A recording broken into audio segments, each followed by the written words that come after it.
Welcome to eDiscovery Leaders Live, where I get a chance to chat with luminaries in eDiscovery and related areas. This broadcast is sponsored by Reveal Brainspace, the industry's leading AI eDiscovery platform. Don't forget to subscribe to watch me, George Socha, weekly with leaders in eDiscovery. Thank you for tuning in.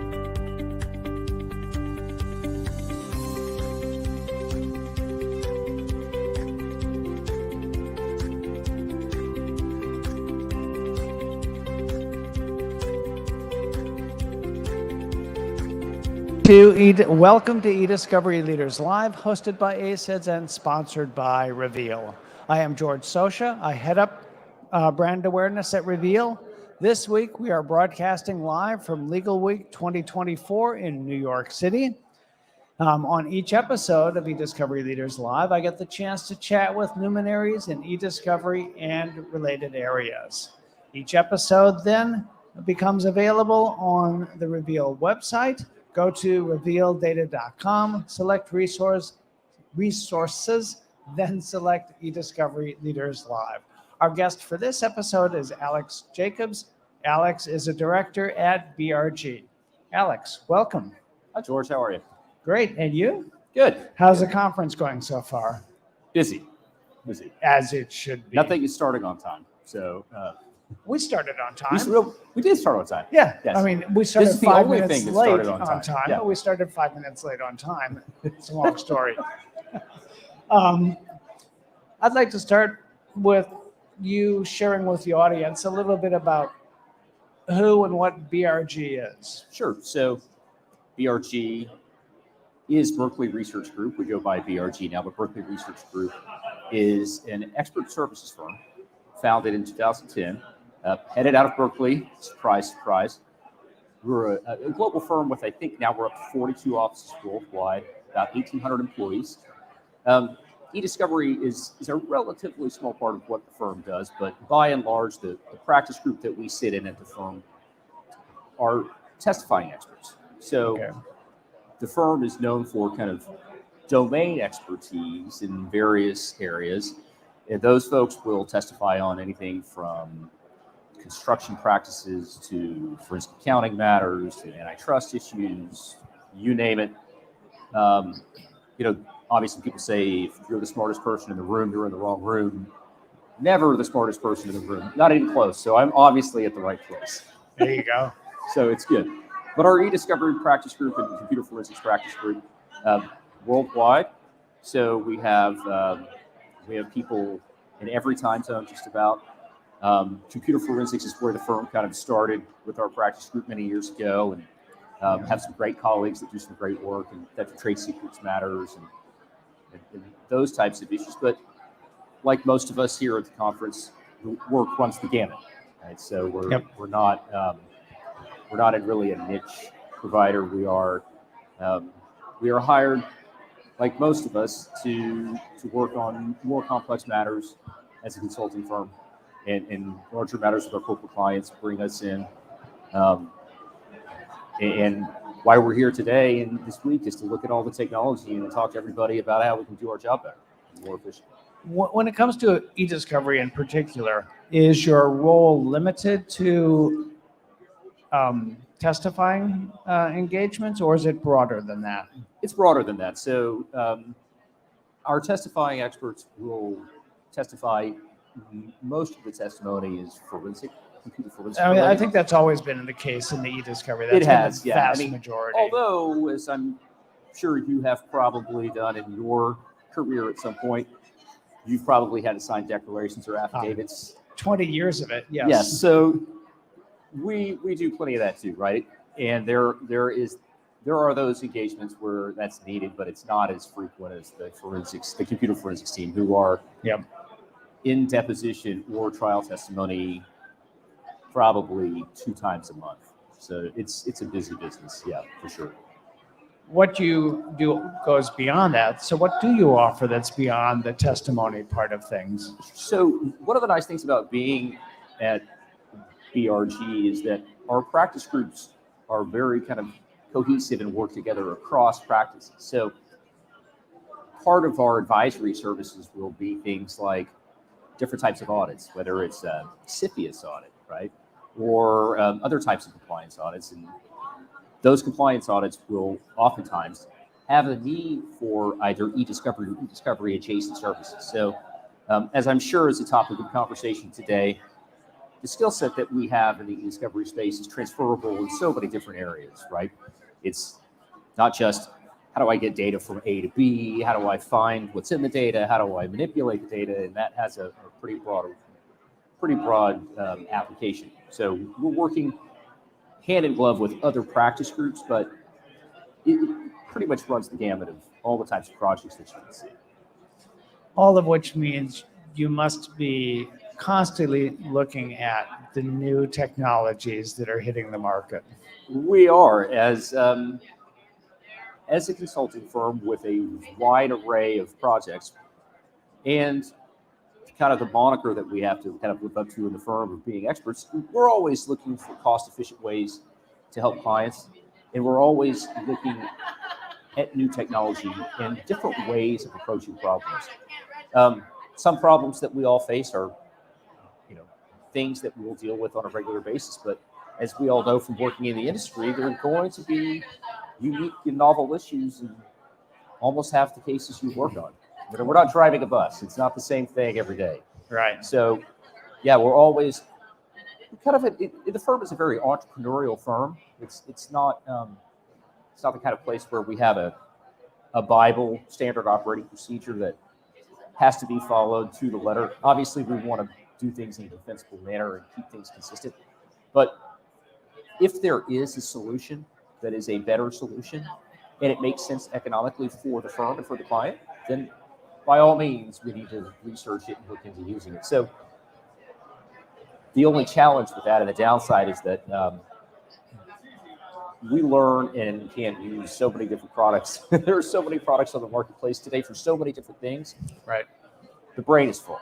So what are some of the issues that you're running into these days?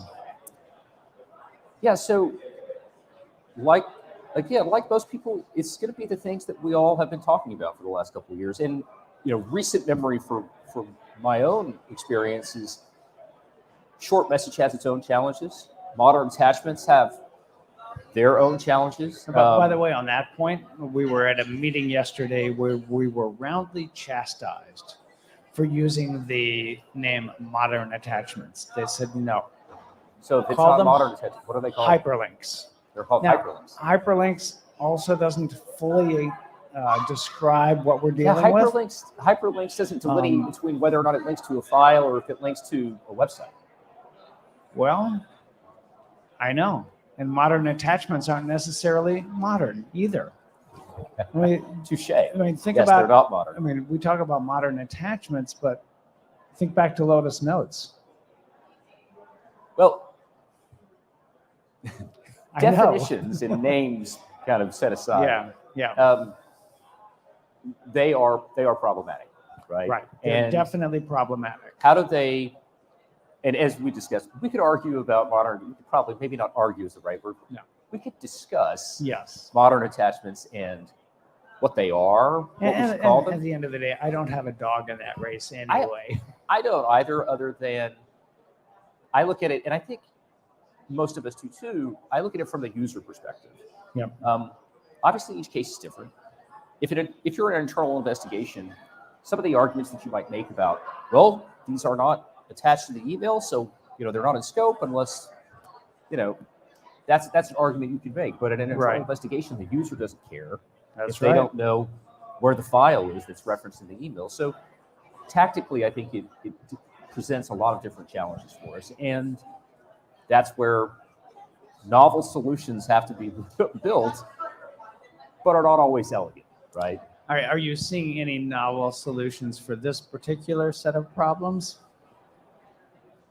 Talking to people while I'm here, it sounds like people are thinking about it on how they can make them work better. From my experience, it sounds like most people, as I would if I were a software company, I would deal with the issue at the root. So if I could tap into these platforms and collect the data directly out of them, it makes my life a lot easier. Right. Unfortunately, that's not always the case. No. Right? No. You have to have access. You have to have access, and not a lot of clients, and not a lot of corporations, IT departments are freely giving out admin credentials. Right, and then you have to have access not just generally, but to the specific pieces of information that you're looking for. Sometimes yes, and sometimes no, and depending on the platform, am I able to get the latest version, or the version that's at the time? Can I pull all the versions? There's so many questions and so many challenges that it's a big pain point for everyone right now, and so that's again part of the reason why we're here is to see who's working on the problem. So we have quote modern attachments unquote. Quote. Well, what else are we up against? Yeah, so short messages are fun, if you want to call it that. Figuring out how to get data out of these platforms in the format that it comes in a lot of times is not always easy to work with. Right. There are tools out there that help us get it into the platform better, but it's still kind of a little bit of the Wild West. There are some workflows that have been in place for a while that most of us have been using, but they're not always easy. And sometimes you have to build. So there's probably a lot of this. We're all kind of building our own tool sets behind our firewall to help manage these processes. So are you filtering this chat platform before you load it into review? Are you deduplicating it? All those types of questions. And so those are the ones that keep you on your toes. But you were talking to someone else a minute ago about education, and for those of us that have been doing this for a while, it kind of felt there were some years there where there wasn't much changing in the space. Right. In 2016, 17, maybe 18, there were people who were like, what's the next version roundly of car? declaring that e-discovery is dead. Yes. And it's not that way. It doesn't feel that way today. No, not at all. As I was telling you before we started, it is, for as long as I've been doing this, which is unfortunately most of my life, most of my adult life, it's probably one of the more exciting times with all of the different technology, all the different players, different data sources, the different, obviously with Gen AI coming into play and how that affects what we do. But there have never been more variables in dealing with a project or a case as there have been today, which makes us all really need to be on our toes. Of those various new variables, what intrigues you the most? What intrigues me the most? Figuring out how to make the user experience better in managing these sources and variables, because as we've had to all adapt to the landscape of different data types, keeping it simple for the user to do their job, kind of in a more seamless way, right? Not having to treat each one a little bit differently.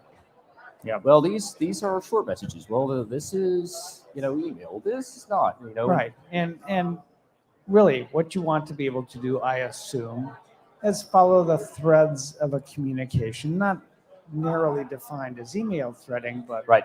We start our communication via email, and then we hop over to Slack, and then right. we're over to the text, and then we make a phone call. And, right. Or I may so have, put a link to a file and that's right. somewhere that you may not know where the file is. Now I got to go find it. So. And it's a file that we're both working on. That we're not sure right. which version we have, right? I mean, right, so because there are no version numbers as far as we know, and I'm making edits and you're making edits, and then we get on a call, and it's a Zoom call, but we're looking at the right. file and we're making edits together.